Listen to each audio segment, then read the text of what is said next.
Sahabat YKB yang diberkati Tuhan, salam sejahtera untuk kita semua. Bersyukur dapat menjumpai saudara dalam acara Wasiat Kekal, berupa renungan firman Tuhan yang memandu kehidupan kita.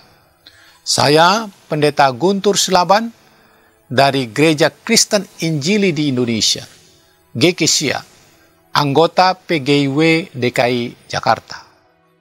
Renungan kita hari ini, Minggu 2 November 2025, ditulis oleh Pendeta Cordelia Gunawan dengan judul Sakeus yang berdosa yang diperhatikan, yang dilandaskan pada Injil Lukas 19 ayat 1-10.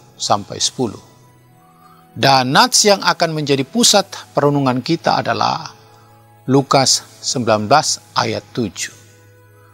Sebelum membaca Alkitab, marilah kita berdoa.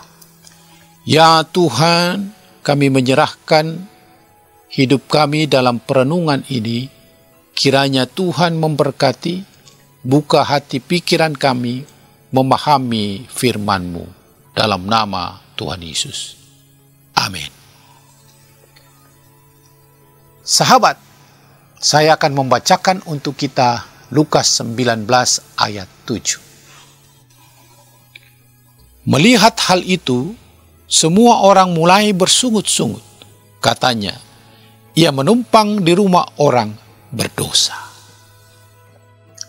Sahabat, pada zaman Yesus, pemungut cukai adalah figur yang sangat tidak disukai. Hidup mereka bergelimang harta karena mendapatkan upah dari menarik pajak atau cukai yang mencekik leher. Mereka dianggap sebagai orang yang berdosa. Sakeus adalah seorang pemungut cukai yang kaya, sehingga ia pun tidak disukai oleh banyak orang. Orang-orang bersungut-sungut saat mengetahui Yesus menumpang di rumah Sakeus. Hal ini menarik untuk diperhatikan. Di tengah keramaian, Yesus justru melihat Sakeus. Tidak hanya melihat Sakeus, tetapi Yesus juga memberi kesempatan kepadanya untuk menyambutnya di rumahnya. Di tengah begitu banyak orang, Yesus memperhatikan seorang pemungut cukai, seorang pendosa. Hal ini membuat Sakeus merasa dianggap. Sahabat, dalam kehidupan ini, kita mungkin pernah berada dalam situasi seperti Sakeus. Kita tidak diperhatikan oleh orang lain. Kita bukan siapa-siapa. Kita hanyalah orang biasa. Bahkan mungkin seperti Sakeus.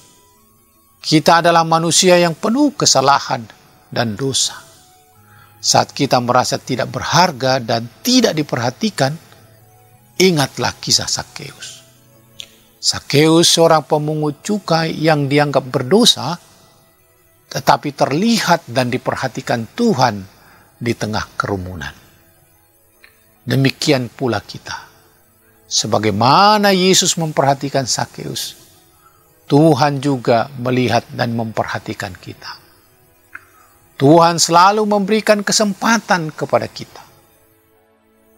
Marilah kita berdoa. Ya Tuhan, terima kasih karena Engkau pun memperhatikan kami sebagai orang berdosa yang melawat, memberikan keampunan dan memberikan pertolongan sepanjang hidup kami. Dalam nama Tuhan Yesus. Amin. Demikianlah renungan kita hari ini.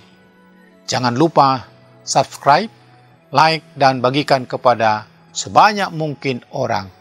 Tuhan memberkati.